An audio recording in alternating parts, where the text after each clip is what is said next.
Hello, hello, hello, everyone. Thank you for joining us again. It is a wild podcast where we focus on your health, body, mind, and spirit.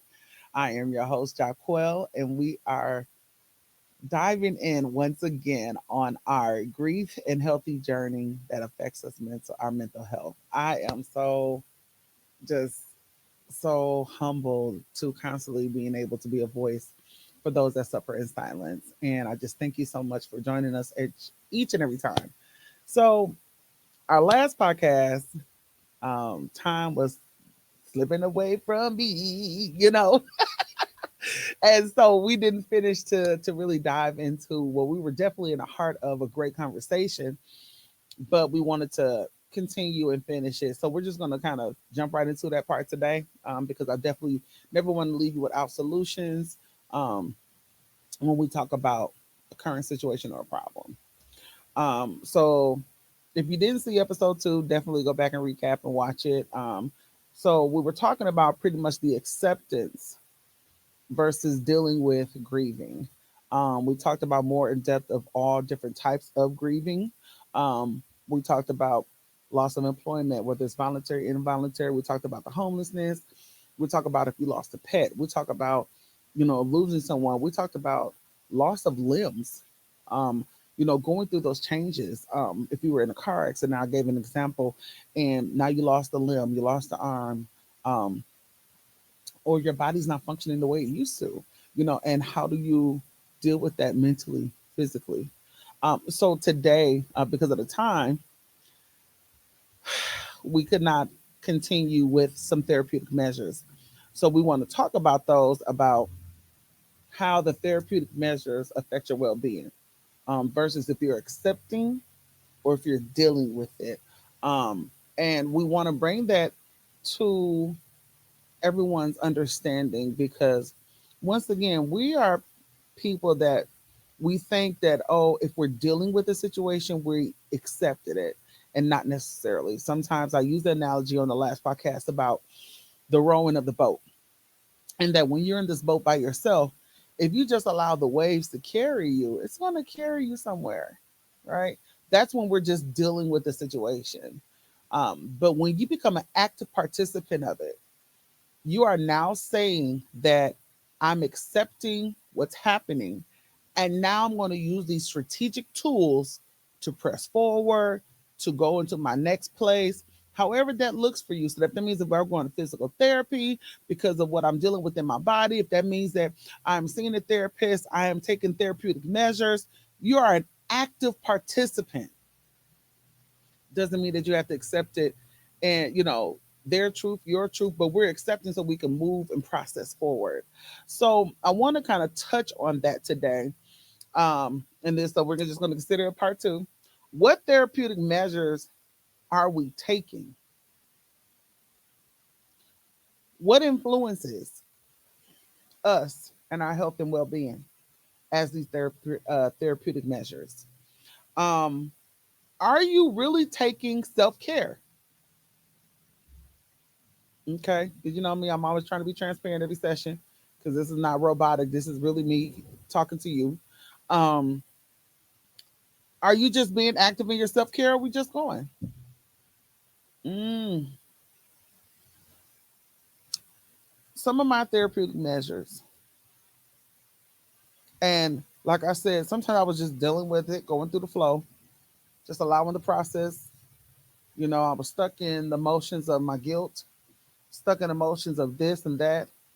Because sometimes when you're in those mode of losing something or someone, other things fall right behind it, and it puts you in that place of, I do not want to be an active participant in nothing. I just want to give up. I want to just throw in the towel. I want to stop. I don't want to have to deal with this anymore. And it makes you become isolated. And I use that word pretty much almost every episode, because that's what everyone does, unbeknownst to us. Some of us don't even realize we're in depression, we're facing anxiety, we're dealing with hardship, we're dealing with it because we've just been on this boat, and we're allowing it to carry us to wherever it needs to go. And sometimes taking those boat rides leads us into substance abuse. It leads us into various activities, illegal activities. It leads us into doing things that is affecting our livelihood. Okay. Sometimes we choose certain lifestyles because this is all that's left, because we're giving up.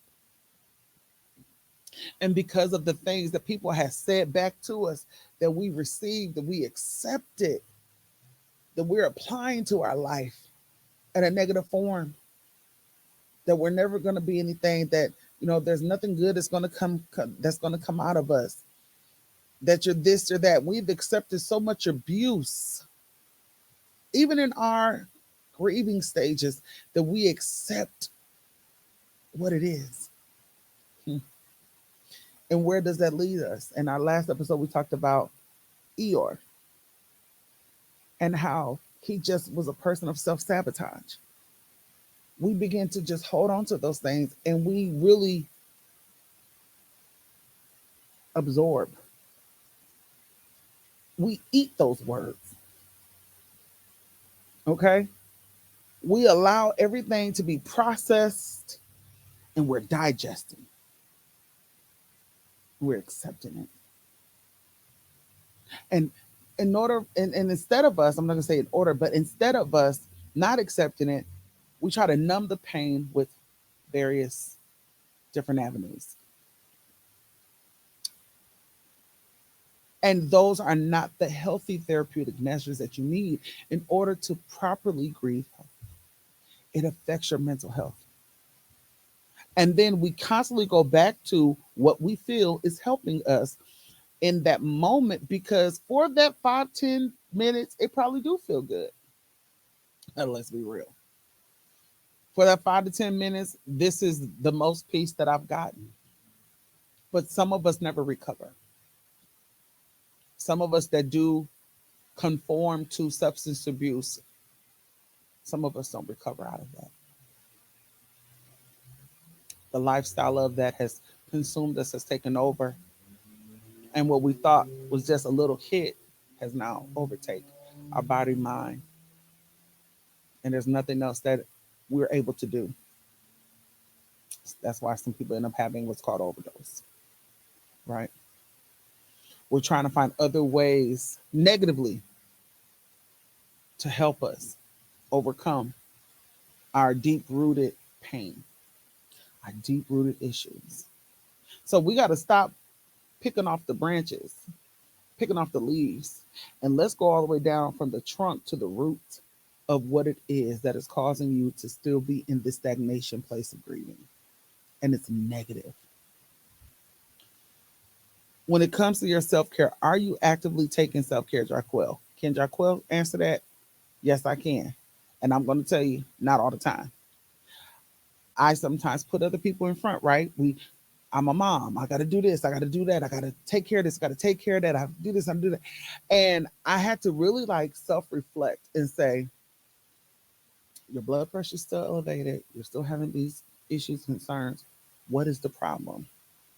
I realized I'm caring for others, but neglecting self.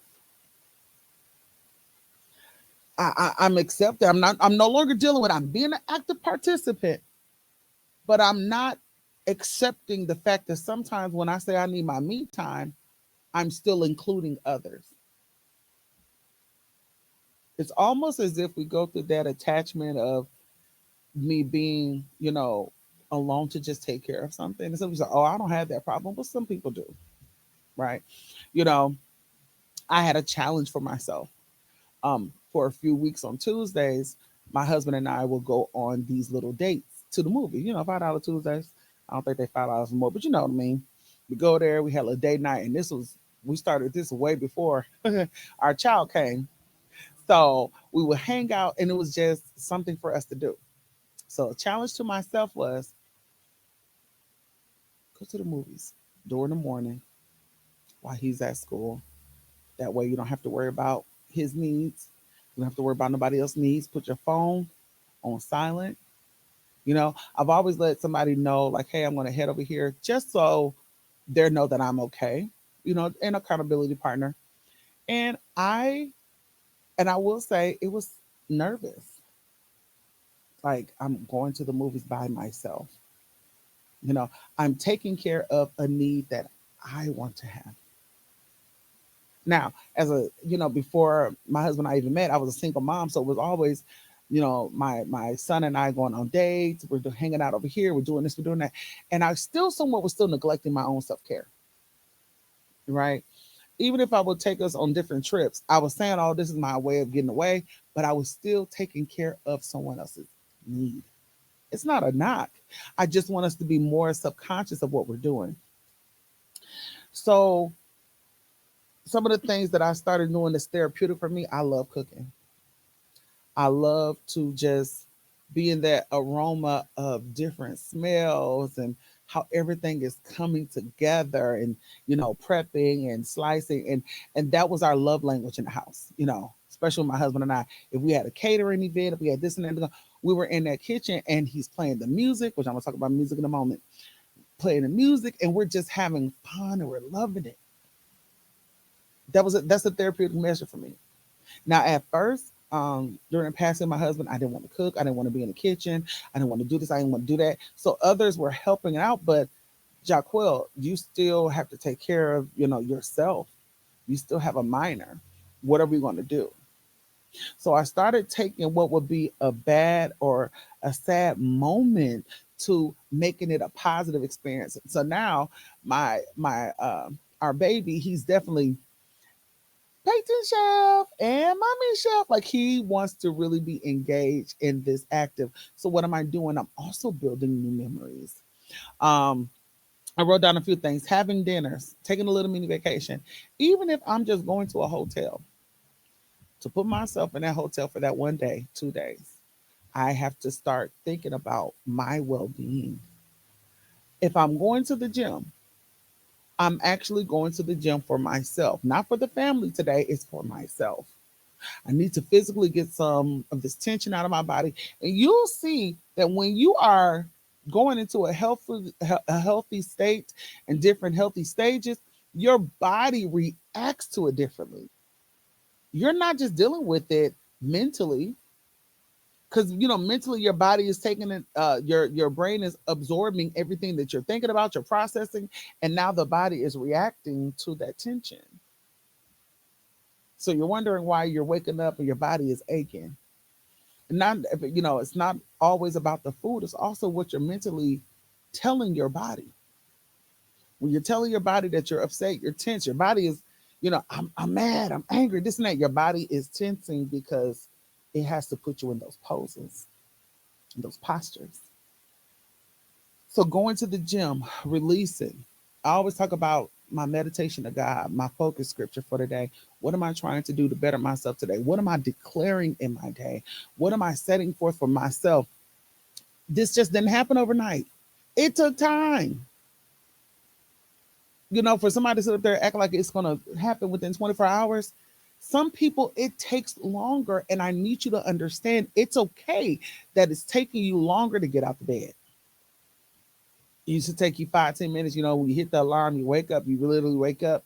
Now you hit about 6, 7, 50, 11 times because you still are processing. Why do I have to do this?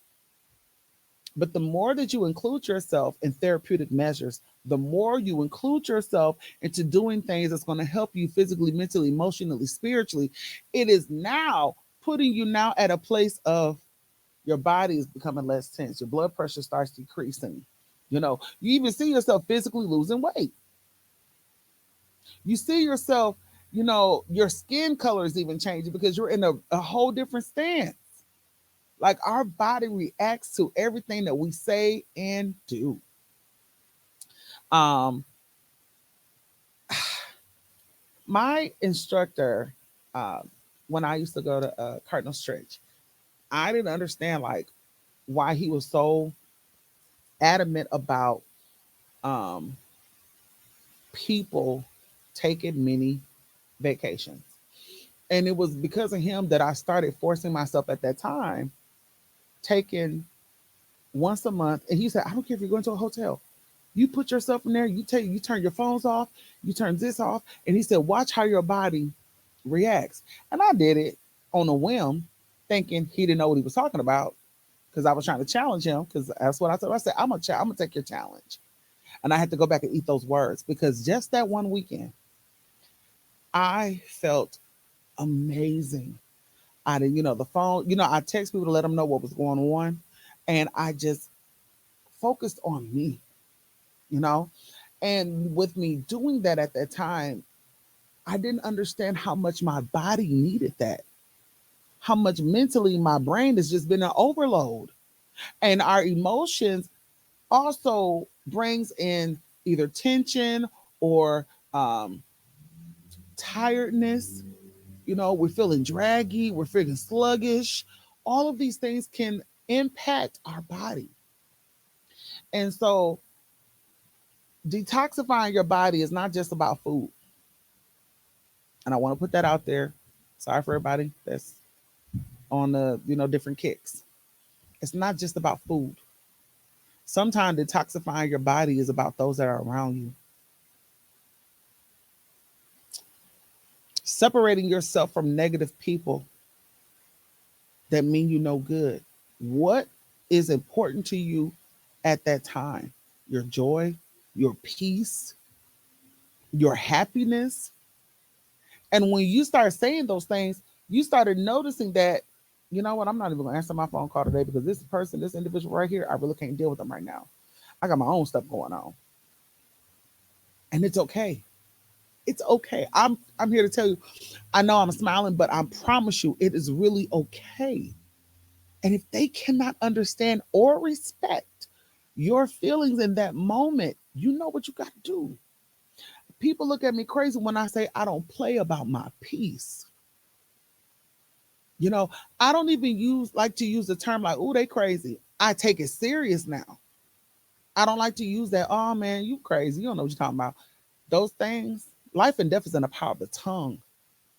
I stop playing with people and saying like you're crazy, you're this and that, because I don't want you to be crazy. I don't want you to be deranged. I don't want you to feel like you're isolated by yourself. You can't talk to other people. I don't want to speak that negative on you. I want you to be joyful. I want you to be happy. I want you to smile. Some of us, we're so going through that it hurts our body to smile when really it's supposed to be more muscles that we use to frown. And that's just medical. That it takes more muscles, more nerves in our body to frown than it is to smile. It's less work for the body. When you already put yourself in a positive stance, it's less work.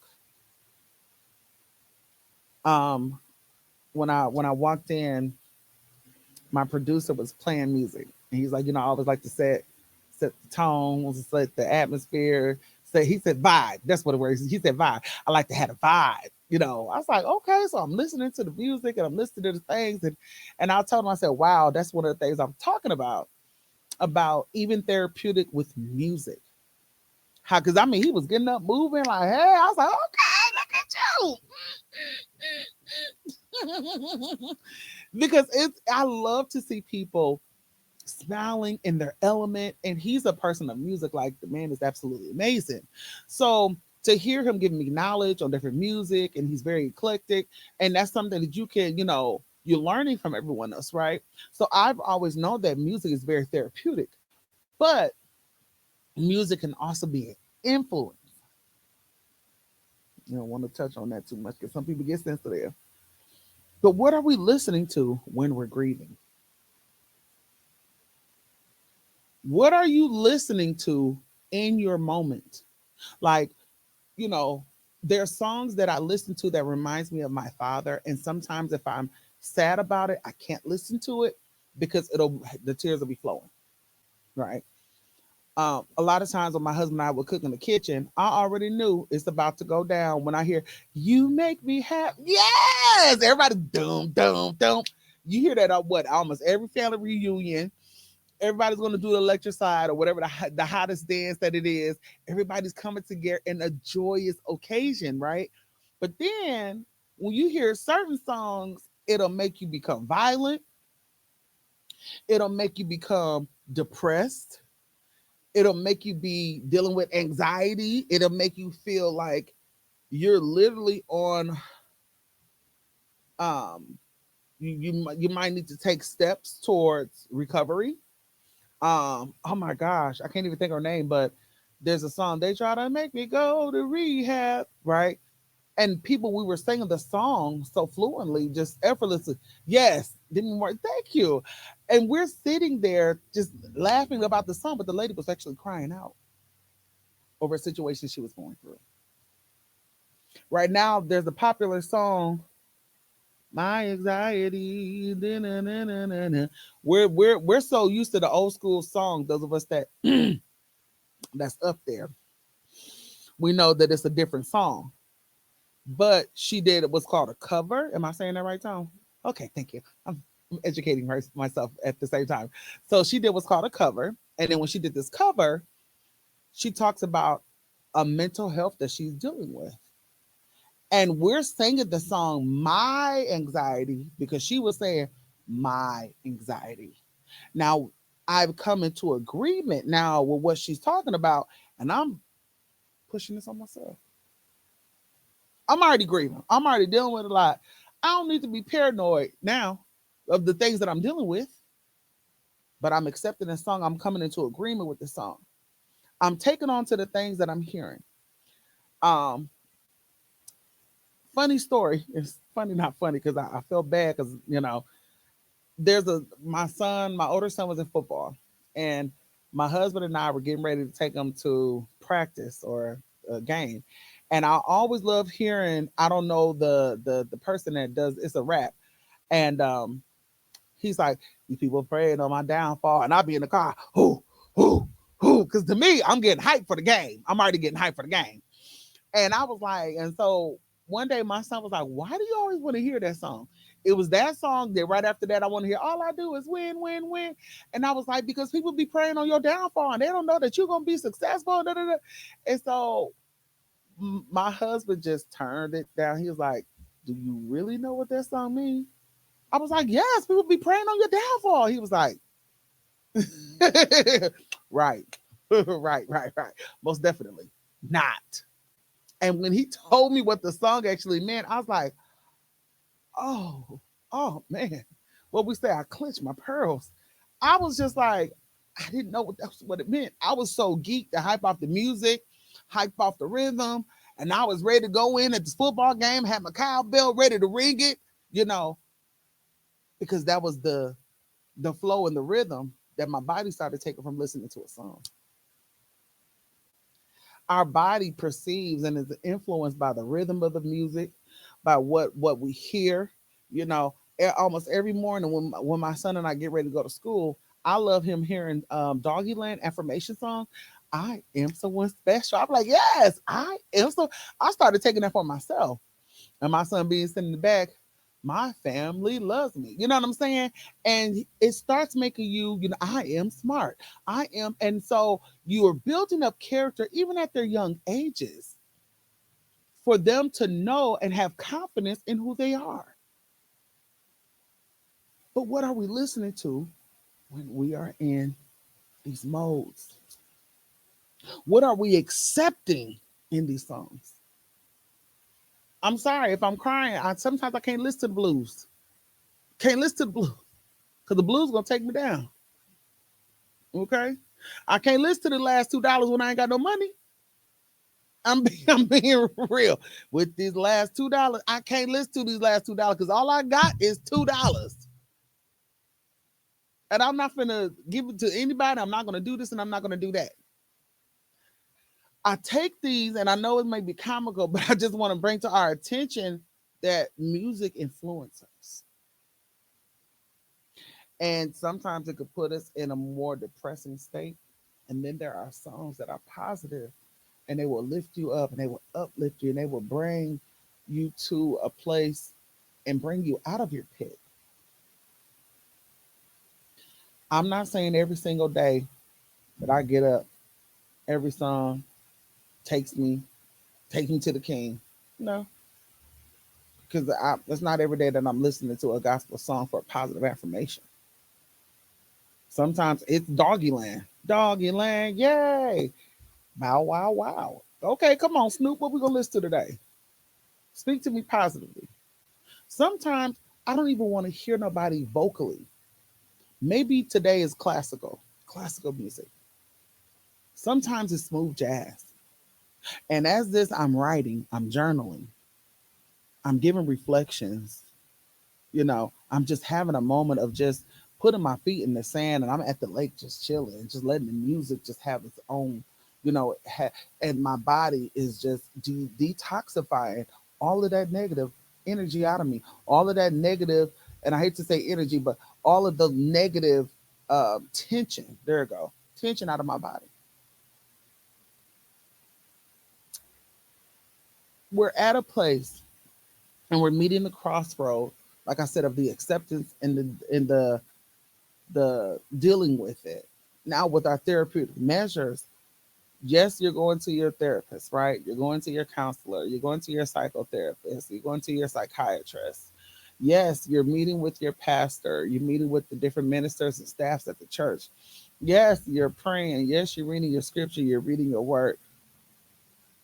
And what else are we doing actively? Okay. After you meet with your leadership, after you meet with your counselors and therapists, are we taking what they say to us and are we applying it? Right? Are we doing and are we being active in our journaling? Are we taking it seriously? Are we saying, you know what, today is not a good day? Today I'm not really happy about today. Today I'm not really happy about X, Y, and Z. Right now, I'm not in a best state, but I gotta keep pushing. Right now, it's early in the morning. I'm just having a cup of coffee, looking out, looking into the horizon of the sun. That's okay. You are detoxifying your body when you're journaling. You're detoxifying your body when you're listening to music and you're putting yourself in a different place and you're still setting goals. Let's set goals. Let's set smart goals, realistic goals for yourself. That you know what? I'm gonna take this journey like I challenged myself. Before that, my best friend sent me to the opera. I absolutely love opera. I love opera. Do you hear me? I've always wanted to be an opera singer when I was younger. I know I can hit ranges, but I just felt like that language, the verbiage, whether it was comedy, opera, just it was just to hear them and to hear how they're expressing themselves. It just did something to me. And I was challenged to go to this opera by myself. It was uncomfortable because you listen like, oh my God, isn't this good? So guess what I was doing? I met someone there and we just started talking. And we were just conversing about the shows and the music and how everything was just flowing together. I was forced to do something that I normally don't do. And I challenge you on that. I challenge you to do something that's healthy, that's safe, that you may not normally do all the time, right? On Saturdays, I love getting up and smelling bleach. Probably because, that's how, if you from that era, on Saturdays when we heard the music turn on, we all knew we got to get up and clean up, right? So our parents were, probably doing something else, but we already had our chores and stuff assigned. But that's just something that I love doing on Saturdays. It's something that I have. Then my mother, I love her. We always said my mother had OCD. Whoop, guess what? I married a husband that had OCD. I guess it doesn't matter. So we was always cleaning. There was always something. So I smelled the freshness in my house. So it's like if I don't smell the freshness, I feel like, okay, what's going on? But that's one of my therapeutic measures. I already know every Saturday is laundry day. We're gonna do this, we're gonna do that, we're gonna get up, get out. You know what I'm saying? Prep the food for next week, get the groceries ready, you do this, do that. It's like it's I'm back in this positive area now. I wasn't there before. I actually I love getting up on Saturday. I want to smell my bleach. I want to smell my cleaning products. I want to do this and that. It wasn't like that before. What we listen to today? What Saturday? What we gonna listen to? And I include my child, and I say, "Hey, what you want to listen to today?" I want to listen to Old Mama. So we're gonna listen to that radio of Old Mama. I want to listen to Doggyland. So I got Doggyland, Gracieland, all of these people playing, and I'm filling my house with joy and love and peace. I'm challenging myself. Now, I'm telling you, every day, There are some days where when my house is quiet and I'm writing and I'm journaling, tears are rolling down my eyes because the reality of stepping forward without your counterperson, stepping forward without your finances, stepping forward and walking in a faith walk, leaning and depending on God to make all of this possible for you, can have you in a very uncomfortable position. But I have always been determined that I know no matter what, I am going to still be all right. So I challenge you as I'm getting ready to close, always know number one, you're important. You're important to me. I love you. God loves you. Two, I know I'm getting teary eyed because everybody doesn't understand how your walk is. Many don't even recognize that you are in depression. Many don't realize that you're currently suffering from some triggers that has caused you to be in anxiety. You're suffering still from PTSD. You're realizing that you're in a very uncomfortable position and you're trying to process forward without crumbling.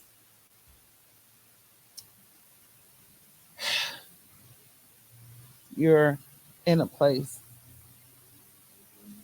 that's unfamiliar, but you still have like this much hope left that something's going to change. You have like this much hope that I don't see the light at the end of the tunnel, but it looks a little bright. It looked like something cracking through this long, dark tunnel. But I refuse to go down this path of substance abuse. I refuse to go down this path of, different types of lifestyles that I've not done before or reverting back to. I refuse to give up hope. I refuse to give up. There's still like this little ounce of me left. And I know my producer and I were talking about songs and music. I just want to encourage you. Is it all right? Is it all right if I encourage you a little bit? There's a song by Kirk Franklin, and the one part, you know, I'm always hearing, but I slowed it down the other day because that's how I felt in that moment. That I don't want to go fast paced today. I want to slow it down. And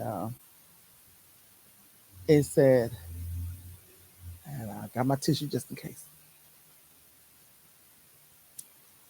I almost gave up, but a power that I can't explain fell from heaven like a shower down.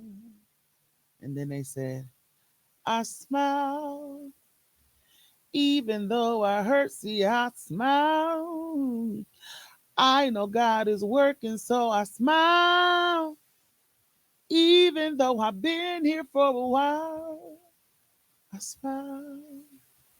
Smile. It's hard to look up when you've been down. Sure hate to see you give up now, Jaquel. You look so much better when you smile. So smile. Don't allow your current circumstance to affect your future. Keep smiling. Keep pushing that little bit of ounce of hope. I almost gave up. No, you're stronger than what you think. I believe in you. Lastly, remember, I can do all things through Christ that strengthens me. Thank you so much for joining us. I thank you for your time. We are stronger together. We can get through this.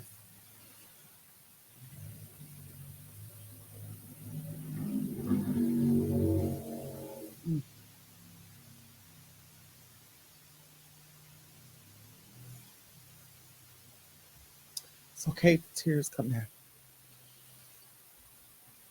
You're detoxifying your body.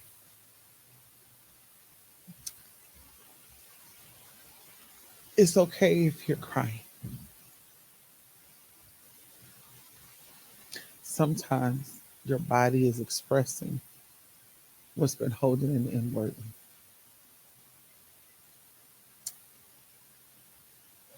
But remember, I can do.